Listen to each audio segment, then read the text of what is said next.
राम राम दोस्तों। मैं राकेश भाई। आज मैं एक ऐसा टॉपिक के बारे में लेकर आया हूँ। वो रोग ज़्यादातर छोटे बच्चों को ज़्यादा होता है और उन छोटे बच्चों को भी होने का एक कारण है कि उसको बाहर ठंडी में छोड़ देना, नंगे पाँव चलना, ठंडा पानी पीना, इस प्रकार कई कारण हैं मैं जो आपको बताऊंगा। आज का जो हमारा टॉपिक है उसका नाम है न्यूमोनिया, जिसे श्लेष्मिक सन्निपात व डबल निमोनिया भी बोल देते हैं। इसमें जोर से ठंड देकर बुखार चढ़ता है। मतलब पहले तो जोर से ठंड लगेगी, फिर जोर से बुखार होगा। यह बुखार ज्यादा दिन तक रहने वाला होता है और इसमें क्या होता है, फेफड़ों में जो रुग्ण स्थान होता है वहां सूजन हो जाती है। उस स्थान पर रोगी को ऐसा लगता है जैसे कोई उसके शरीर में सुइया चुभो रहा हो।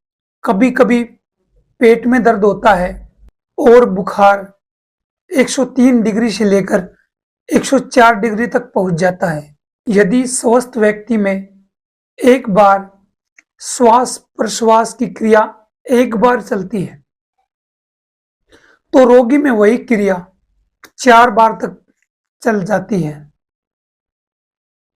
परंतु रोगी यदि श्वास प्रश्वास की क्रिया एक बार करता है, उतनी देर में रोगी के जो नाड़ी की गति वो 2 बार फटक जाती है। जब नाड़ी और रोगी की श्वास प्रश्वास में इतना जो अंतर पाया जाता है वो केवल निमोनिया रोग में ही पाया जाता है। ऐसा किसी अन्य ज्वर में नहीं होता। और ये ही निमोनिया रोग की खास पहचान होती है।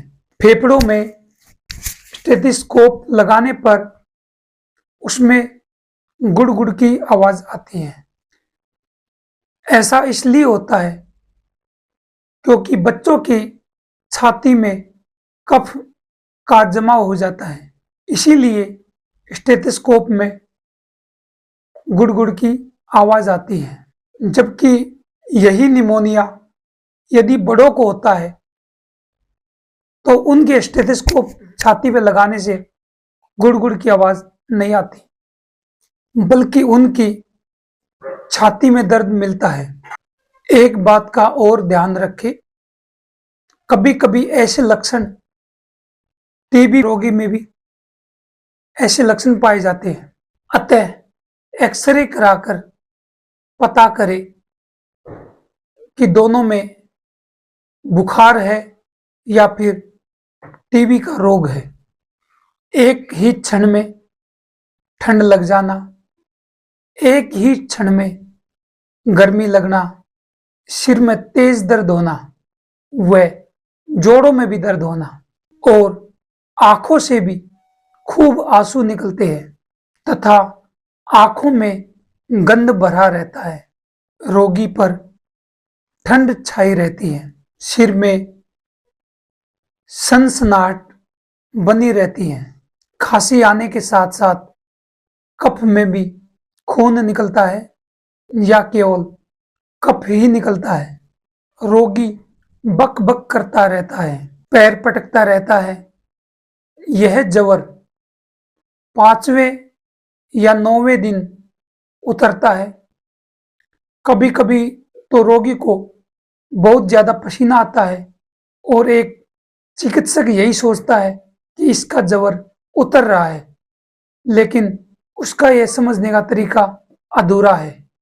पसीना निकलने के बाद बुखार अचानक एक साथ जोर से बढ़ता है, उतरता नहीं है। किसी किसी रोगी में पसीना आने की बजाय दस्त लग जाते हैं तथा उसी के साथ ज्वर भी उतर जाता है। रोगी सिर को कभी दाएं हिलाता है, कभी बाएं हिलाता है। रोगी को अत्यधिक प्यास भी लगती है और उसके शरीर पर कहीं भी लाल लाल चकत्ते से पड़ जाते हैं। इसमें रोगी का बोलना भी बंद हो जाता है। दूसरी व तीसरी अवस्था में उसको बूंद बूंद की ध्वनि सुनाई देती है। फेफड़ों पर उंगली ताड़न करने से उसकी फेफड़ों की आवाज भी नहीं सुनाई देती और जैसे जैसे रोगी ठीक होता जाता है उसकी बूंद बूंद की आवाज भी सुनाई देने लग जाती है। रोगी की जीभ देखने पर ऐसा लगता है जैसे किसी ने अंगार से उसको जला दिया हो और रोगी की जीभ गाय की जीभ की तरह खुरदरी हो जाती है। अब आते हैं, निमोनिया दो प्रकार का होता है। साधारण निमोनिया जिसमें श्लेष्मिक सन्निपात और नंबर 2 पर डबल निमोनिया कहलाता है, जिसे श्वसनक सन्निपात भी कहते हैं। साधारण निमोनिया में केवल एक ही फेफड़ा, वो भी दाहिनी साइड का और वो भी नीचे की साइड से दूषित हो जाता है।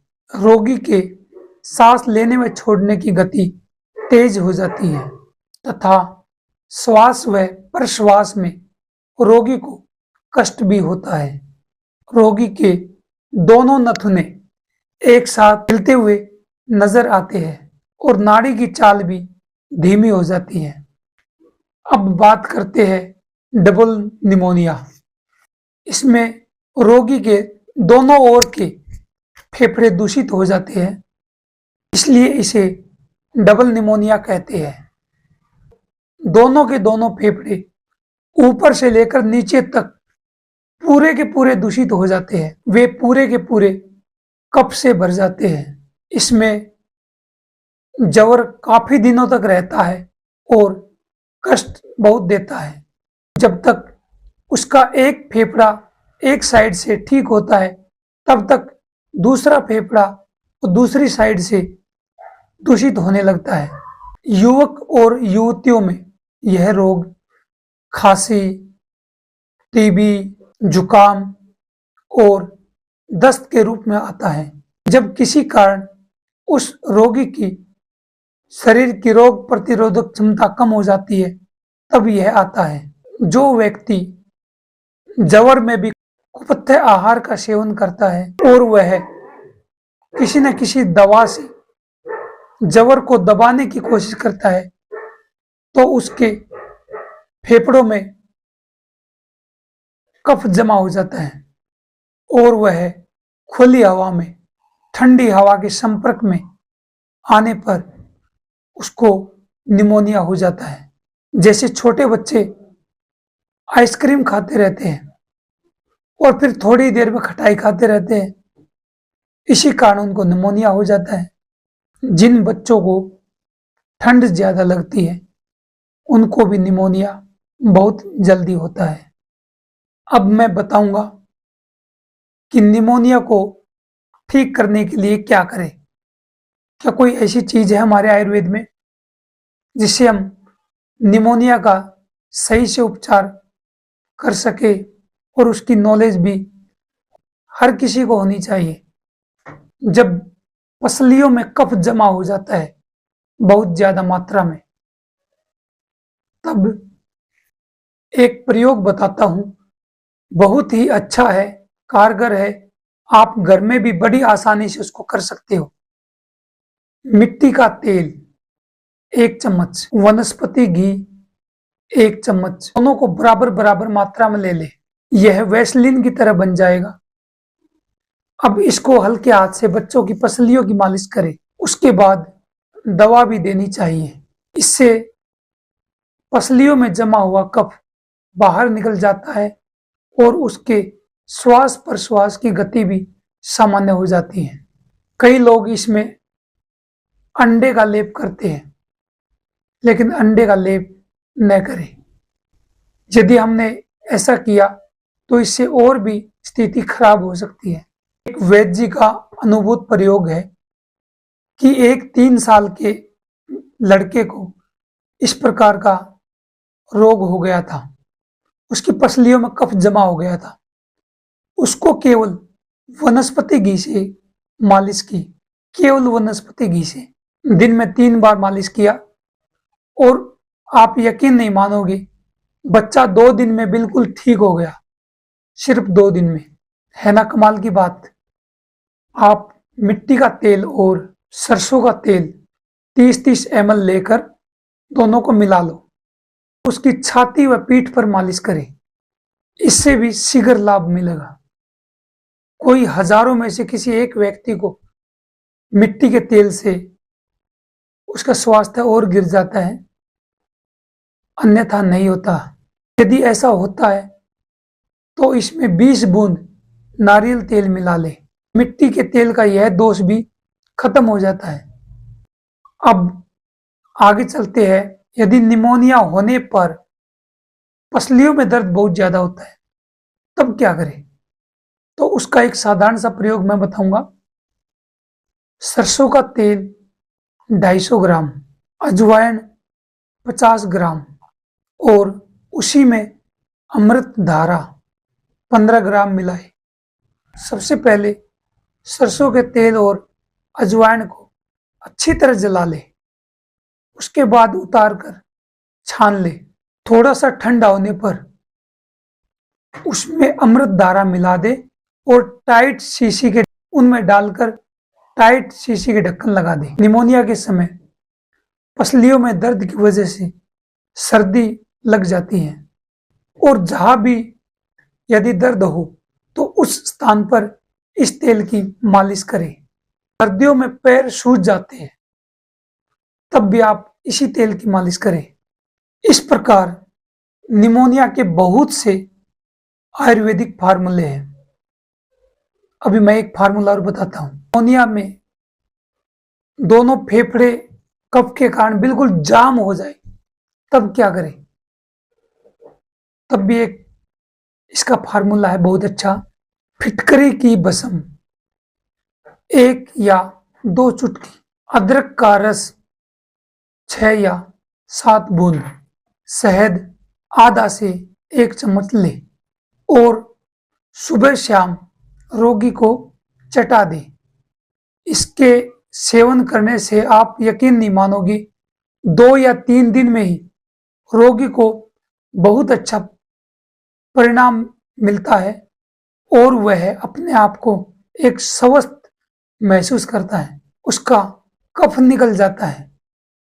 जिस वैद्य जी ने इसको बताया था, उसका दावा है कि एक बार तो मृत्युशैया पर पड़ा हुआ व्यक्ति भी इसका सेवन करने से वो खड़ा हो जाता है। तो इस प्रकार बहुत से प्रयोग है, मैं आपको समय समय पर बताता रहूंगा। आपका बहुत बहुत धन्यवाद। राम राम, जय माता जी की।